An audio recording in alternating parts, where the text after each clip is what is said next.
For many musicians and actors in South Africa, the journey into the industry began here, paving the way into the entertainment industry. For me, going to the National School of the Arts was such an integral and important part of my journey because while I was at that school, I learned discipline, I was surrounded by many other creative voices, and I also understood what it meant to balance an academic life as well as one of art.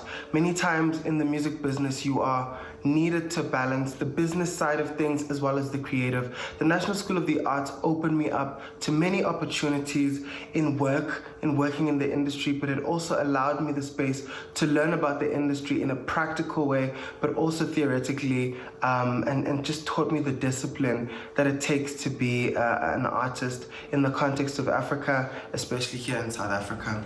The school has molded many talented alumni, such as award-winning actor Charlize Theron and many others. It's so important to have institutions like the NSA because many of us young people, when we find our gifts, we often feel different or othered or sometimes even lost in spaces that don't accommodate or take care or nurture the gifts. The NSA for me was a home that really took care of that for me. I met many young people who were talented, who were focused, and who loved art just as I did, you know. In my time there, I was studying with musicians like Zoe Mudicha, Tsapo Tsotetsi, who runs the New School Orchestra, actors, presenters, artists and dancers who were traveling the world, who were part of big movies like Blood Diamond, and many others, you know. And I think just being around people who were doing what we had dreamt so much about really allowed me to see the world as a place of possibilities. But the school is now facing financial difficulties, worsened by the global pandemic. We are a performing arts school, so all performances have stopped.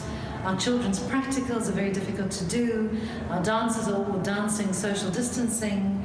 You know, we've got vocalists, we've got people who use their breath in terms of their practical work. So for a performing arts school, COVID-19 has really hit us incredibly hard. And also, you know, the school, all schools are supposed to be full of activity, full of learners. And at the moment we have our matric learners, they're all masked and they're all fearful. The year had so much promise, and of course everything was put pay to when COVID-19 appeared.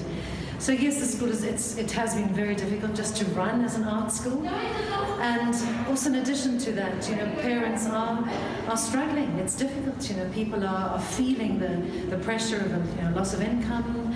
And so, you know, we felt it too just in terms of actually funds coming into the school via school fees. Usually the School of Arts raises funds through performance showcases, but with the lockdown, they've had to resort to creative measures.